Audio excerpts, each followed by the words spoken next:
everyone, and welcome to Reality Capture with a Leica RTC360.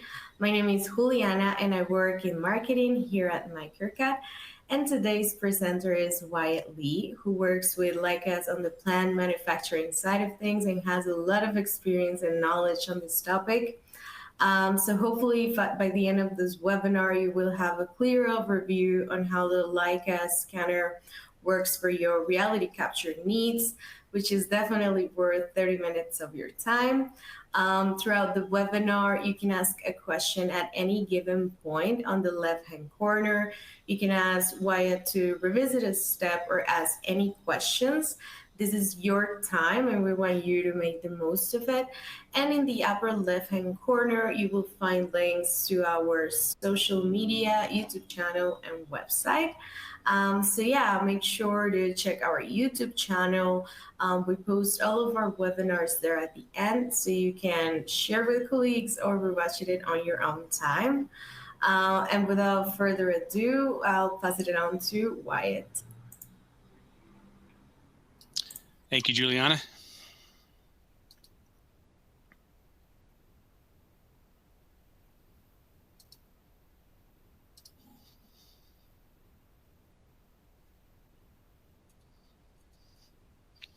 Hopefully everyone can see my screen.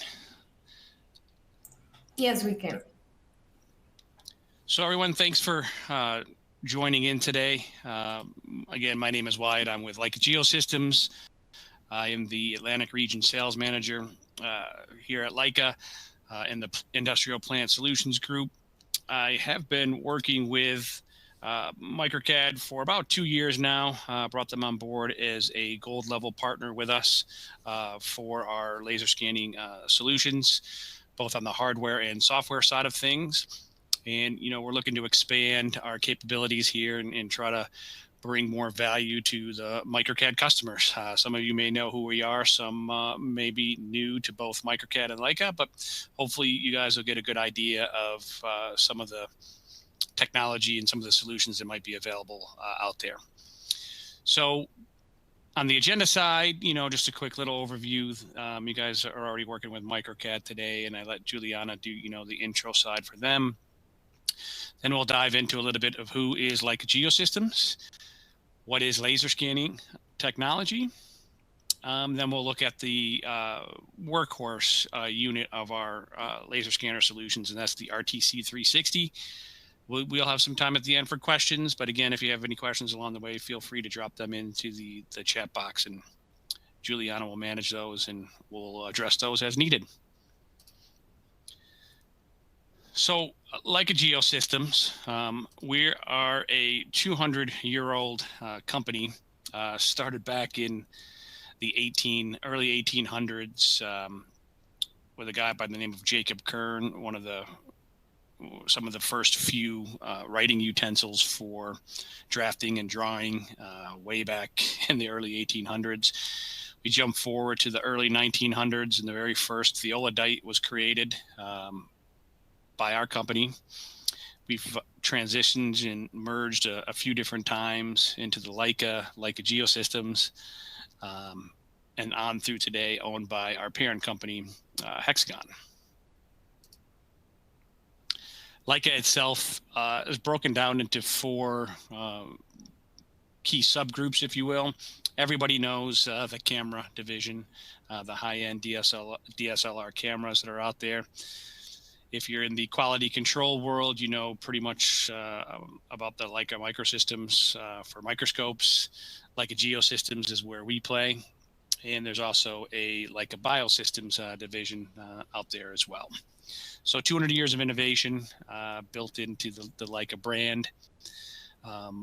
We are owned by Hexagon, which is a global organization headquartered out in Sweden. Hexagon, our parent company, is building themselves around a variety of different sensors that capture the physical world through laser scanning, digital mapping, mobile mapping things, handheld devices, etc. We bring that data that we capture into our software solutions to start to do some modeling or design work, some simulation applications, or even just mapping applications. We've got a vast amount of mapping technology that we utilize throughout the organization.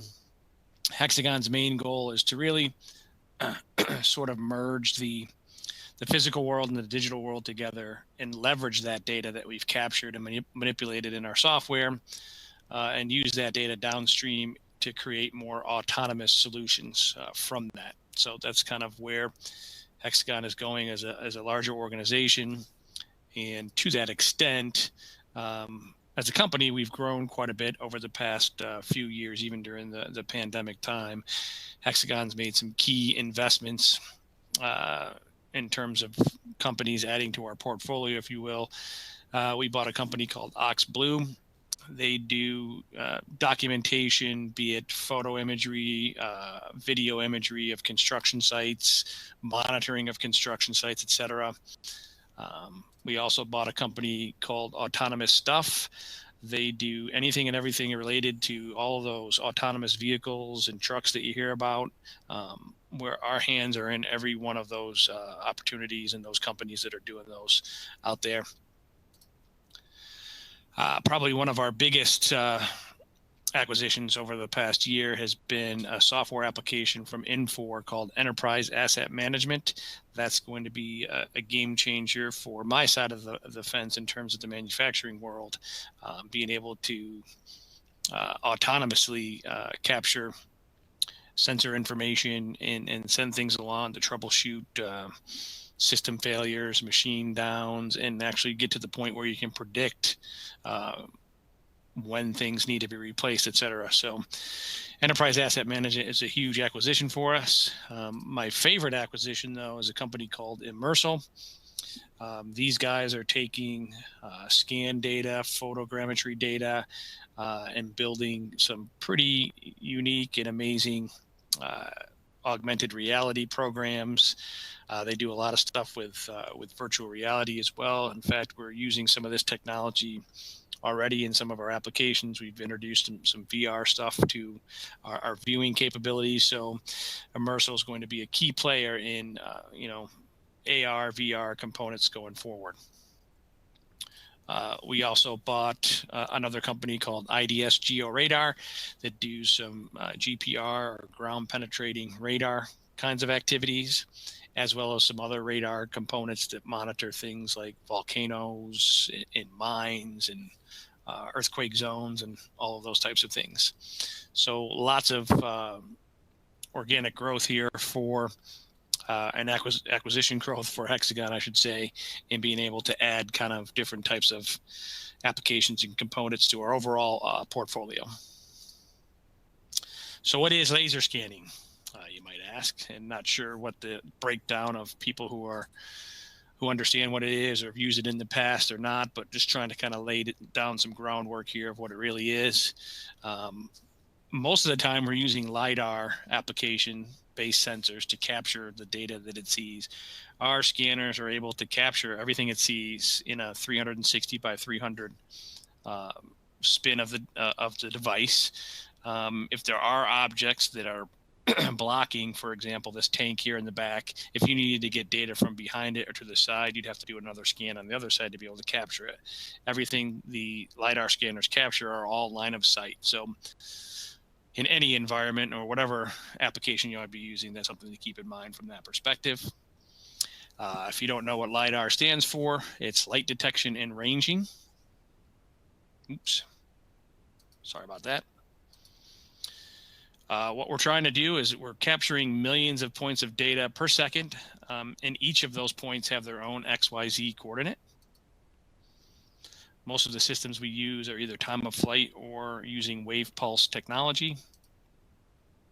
Again, we're capturing 360 degrees by a 300 dome scan. We're also capturing high dynamic range imagery, which is 5K imagery. Photography that adds true color to the point cloud and also gives you the ability to view that data in some panoramic imagery. And what this does is it does create massive files, massive amounts of points. scanner that we'll talk about most today, it's capturing 2 million points of data per second. So we're capturing a lot of data, and we do have a variety of different options to manage the file sizes, and we can get into that a little bit later when we talk a little bit about software. But we are seeing a massive amount of data, and we do have the ability to kind of manipulate that data as needed.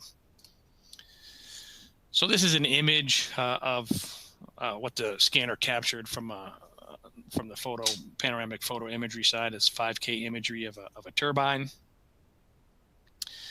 In our software applications, you can zoom around in here, zoom in or zoom out. You can do some rudimentary measurements point to point. This is just a screenshot of my software, so I can't really do anything in here, but just kind of showing you the imagery that you get. When you turn on the points, this is the point cloud data that's captured. The point cloud data can then be brought into it can be viewed same way as the photogrammetry info, but it can also be used into other CAD applications so that you can start to model and build out things from that perspective. Digital twins, if you will, that's kind of a big industry buzzword, right? Digital twins. So being able to have that point cloud data allows you to bring it into a CAD application and begin to model it from there. So when we work with a variety of different CAD applications, any of the AutoCAD applications, Revit, AutoCAD, we work in Navisworks, etc. We have our own add-on component here called Cloudworks.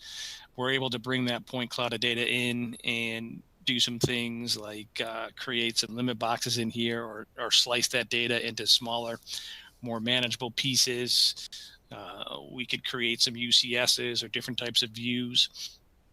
And one of the benefits of using Cloudworks, though, is if you're in an environment where you need to map out, this building, for example, here, we have some fitters, is what we call them.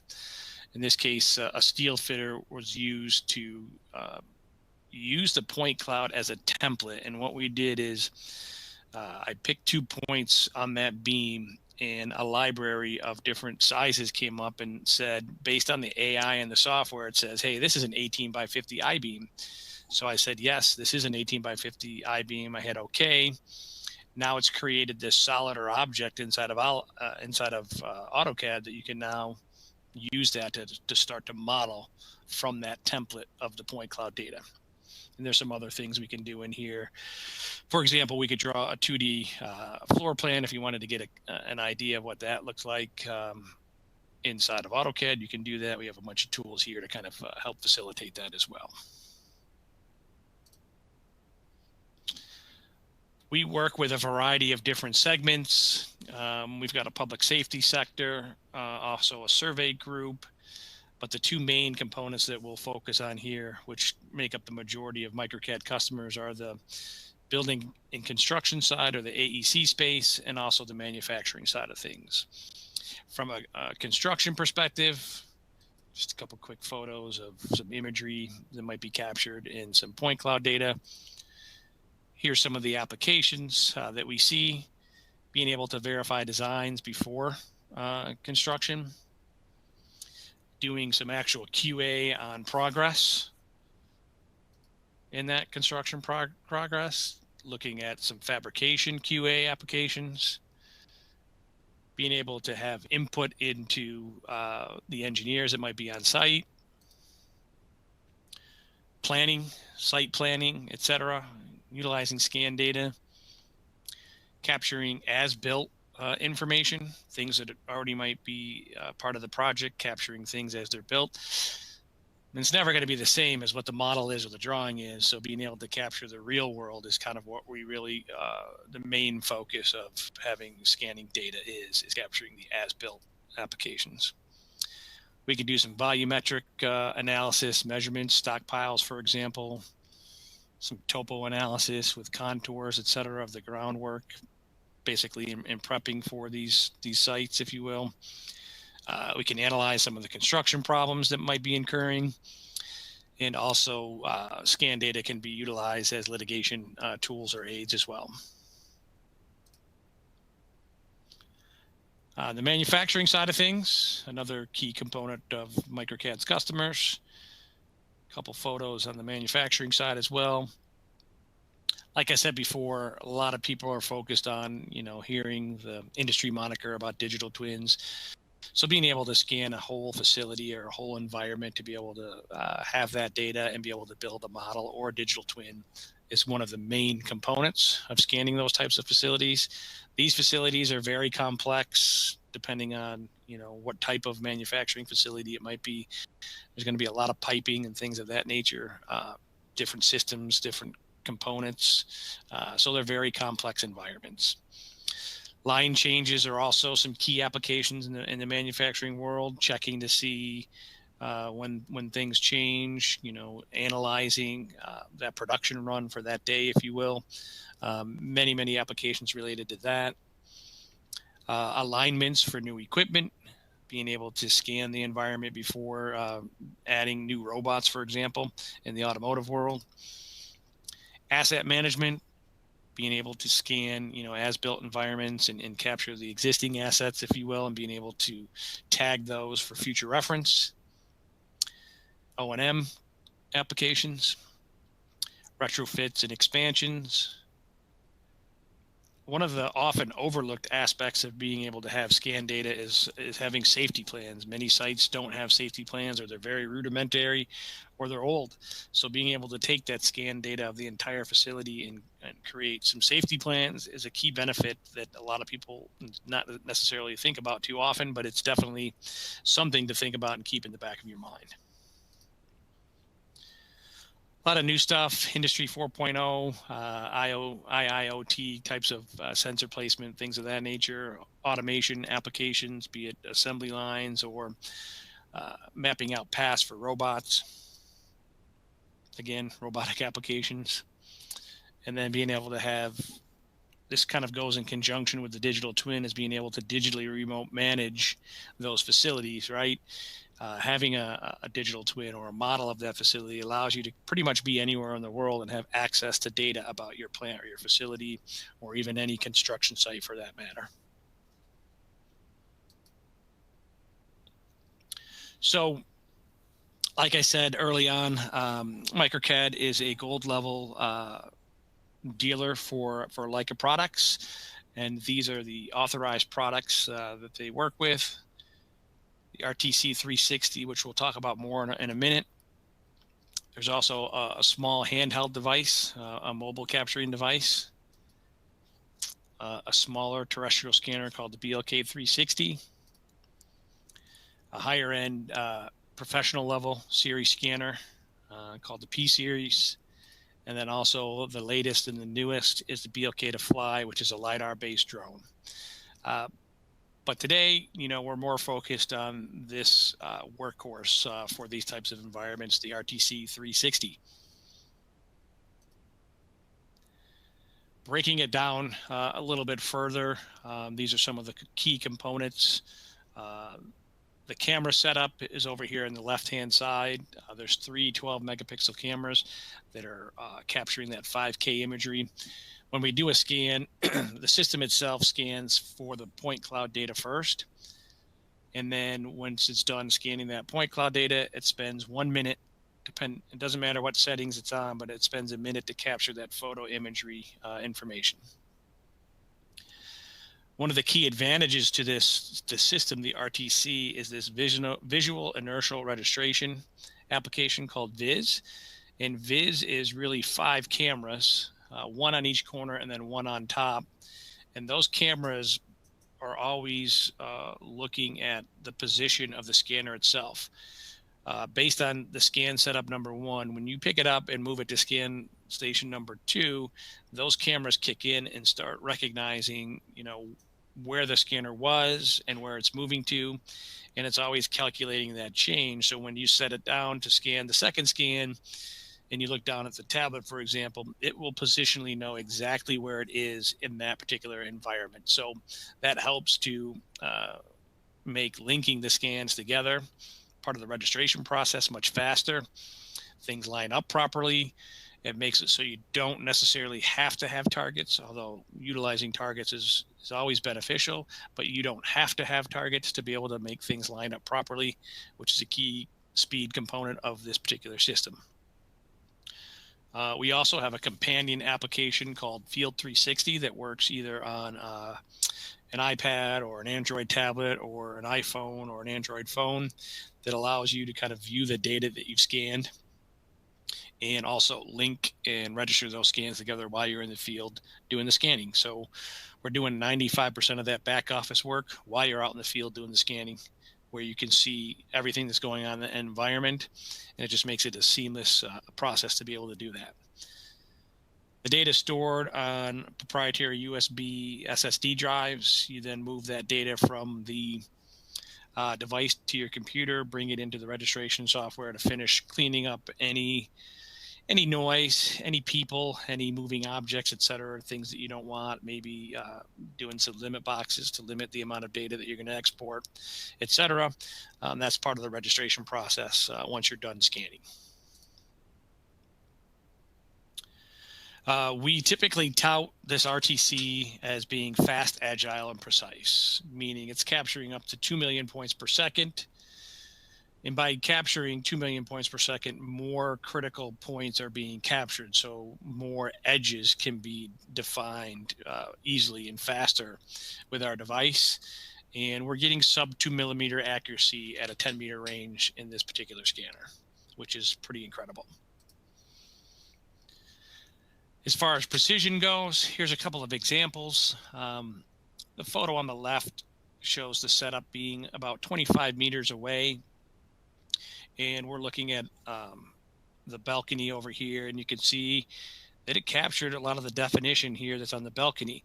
The things that it didn't capture, though, are the areas where it can't see. So these flat areas it can't see, so it obviously can't capture that data. But everything else is pretty crisp and precise. Excuse me. You know, there's no stray points over here. There's no noise in this type of view, if you will. Hey, John. Sorry. Hey, wait. We have a question from Aditya. She says, we have heard from our scanning consultant that a file size for RTC360 is very large, hence moving to Trimble products. Is there a workaround? Well, we know that we're capturing more data than any other scanning system that's out there, for sure. There are ways to limit the amount of data that you're bringing in, right? You can tell it, I only want to bring in 25 meters of data all the way around me, or 75 meters, what have you. So you can limit the amount of data that comes in to the registration software. You can limit the amount of data that you're exporting. So you can decimate the points on the way out. You can export only a limit box that you've created inside of the registration software. But also, to kind of make things go faster, if you will, we've also added the ability to just import the point cloud data first, because maybe you want to get that point cloud data in and get it into CAD and working on it right away. You don't have to import the photo imagery. You can just import the point cloud data, because obviously photos, 5K, and a lot of that data is going to be photo data, right? So, and we know that photos take up a large space. Try sending, images on your computer or your phone, right? Those are big. So we've made it so that you don't have to necessarily import the photos at first when you want to bring in that data. So you can bring in just the point cloud data, get that off to CAD and working on that in a CAD perspective. And then if you want to go back and import photos later, you can certainly do that. Another quick fix, if you will, is to change the settings from 5K import on the photos to maybe 2K, right? So you don't have to bring in 5K imagery just because it captures 5K imagery. You can bring in, 5, 4, 3, 2, or 1. They're still going to show you great imagery, number one, and number two, that's still going to provide, full color to the point cloud if that's what you want to see. So there's many different options to look at from that. Plus, when we export the data, we know the files are large, and we export the data. Our compression engine to create our LGS file compresses that data. So you might bring in 4 gigs of data on the inbound side, but you might only export out 2.2 gigs of data when we create our LGS file. So we do have some ways to kind of work within that data construct. many, many different options to look at from that perspective. Hope that helps. Thank you. Thank you. No problem. So this photo on the right, that is, the scanner being about 2 meters away. We're kind of looking at the teeth on that gearbox, pretty precise, being able to capture whatever it sees from that perspective.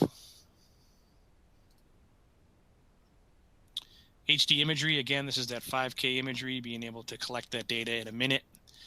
Doesn't matter whether you're on low, medium, or high density of capturing the point cloud data, you're just adding 1 minute. One of the key components here is we're able to, we don't have to worry about bright sunlight or darkness. There's built-in technology that automatically adjusts to that. So when you're scanning outside, for example, you're not going to get any washout from the sun. There are some systems out there that have, a really tough time in dealing with scanning outside and issues from the sun washing out what they're scanning. So we don't have that problem here with our system because there's technology built in to automatically filter out too bright or too dark settings. And the colors that we capture, that's the true colors, as the real world provides, right? We're capturing that real world data.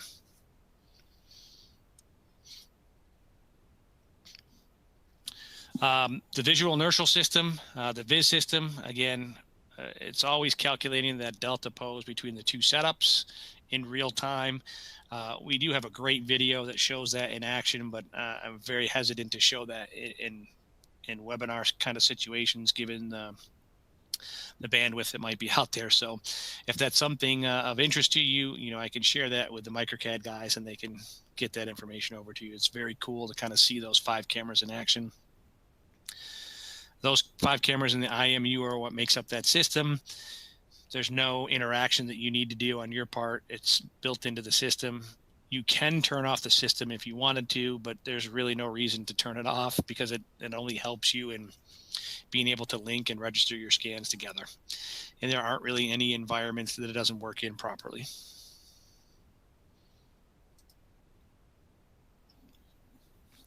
Here's kind of a cutaway of the guts of the system itself and all of the different sensors that are on there, from angle measurement devices, the cameras, the IMU is in here, another angle measuring system.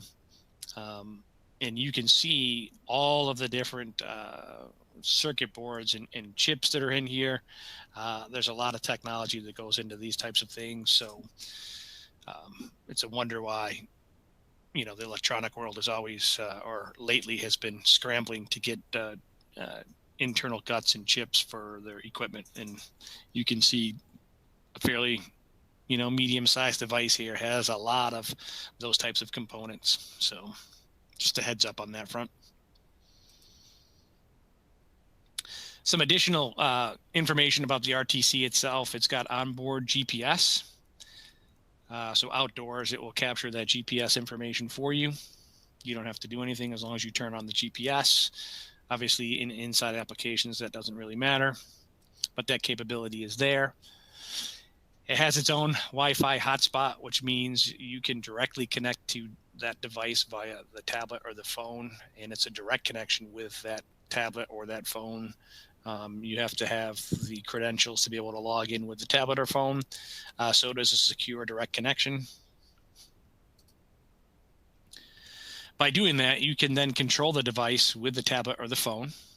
So if you don't want to be in the scans, you can maybe hide around the corner so you don't have to clean yourself out later. That's always a key application. You can utilize that tablet, for example, to link those scans in the field. It's definitely much easier to be able to link those scans while you're doing the scans so that you can be in that environment and see and check to make sure things are in the right spots and be able to connect those pretty much seamlessly while you're there, as opposed to not doing that and then just going back to the office and handing this data off to somebody else to try to struggle and try to link those together. You can view a lightweight version of the scan data, both the photo imagery and the point cloud data on the tablet while you're doing the scan, so you can make sure you've captured everything that you need to capture. Onboard altimeter and compass. It's available in multiple languages. Data can be password protected. It's IP54 rated, so a little bit of dust is okay. A little bit of rain is okay. Obviously, pouring rain, nothing's really going to work properly in pouring rain, but a little bit of light mist, light rain, light snow kind of things it's going to be fine. It's not going to be affected. Light dust is okay as well. It does have a little thing to clean off the mirror if need be. The mirror is enclosed, so it does make it easier to clean, easier to utilize. It's not an open faced mirror, if you will, so it's protected from that perspective. It weighs only 18 pounds. We have a backpack for it, along with a lightweight carbon fiber tripod. There's a lot of tripods out there, those big wooden things that are, you definitely need two hands. With this carbon fiber tripod, you can lift it up with one finger. It also fits in an overhead bin for travel purposes. I pretty much travel with mine on a weekly basis. That's kind of what it looks like with the tripod as well. One thing to note too, we listen to what our customers say in terms of feedback on how to improve our product. So our higher end P series always had this check and adjust component built into the system. So a lot of customers who might be utilizing both were looking to have this capability in the RTC. We always recommend sending in our units, once a year for an annual calibration, cleaning, etc. Any kind of repairs that might need to be made to do that. But a lot of times people were asking for the ability to kind of do some checking and adjusting and some CYA things out in the field. So we added the ability to run a check and adjust program on the unit. It takes 2-3 minutes to kind of do that. If changes or adjustments need to be made, you just press a button to do that. It also will create a report that the next time you bring that stick into the laptop, it'll generate that report for you, and you can download it. It just gives you the ability to have a little peace of mind when you're out in the field doing some scans. Maybe you've done a bunch of jobs recently, or you've driven down a bumpy road and it's in the back of the pickup truck and it's bouncing all over the place. You just want to make sure of the integrity of the data you're going to capture, right? So we've listened to our customers and we've added that component into the system. It's a nice feature to have. It's definitely the fastest scanner in the market. We can do scans in as little as 26 seconds with no photos, up to 2 minutes and 41 seconds with a high definition or a high density plus photos. So it's definitely the fastest scanner on the market, and it does capture 2 million points of data per second. Everything is manufactured in Switzerland with that type of precision. And one key thing that I like to point out is laser scanning is a one-person operation. You don't have to send 2 or 3 people out to a job or a facility to be able to capture measurements, with a, excuse me, a tape measure and a pad of paper. So helping to, make resources, more effective, cost effective, if you will. One person operation. It's a lot faster. You can get in and get out a lot quicker than some of the other systems that are out there. So definitely COVID safety, one person being involved with scanning capabilities is kind of a nice thing to have these days. On the software side of things, it kind of starts with being able to utilize our Field 360 app, and that is a free app that's available in any of the stores that are out there. We connect to the scanner. Once we're done scanning, and we bring that data back into a computer or a laptop, what have you, we're utilizing our registration software called Cyclone Register or Register 360. From there, we're using our publisher application to publish out in a variety of formats, be it industry standard like an E57, LAS, PTG, PTX, those types of formats. We can publish out a recap format. We can also do our new product to come out probably later on this year, probably in the June timeframe, called HXDR.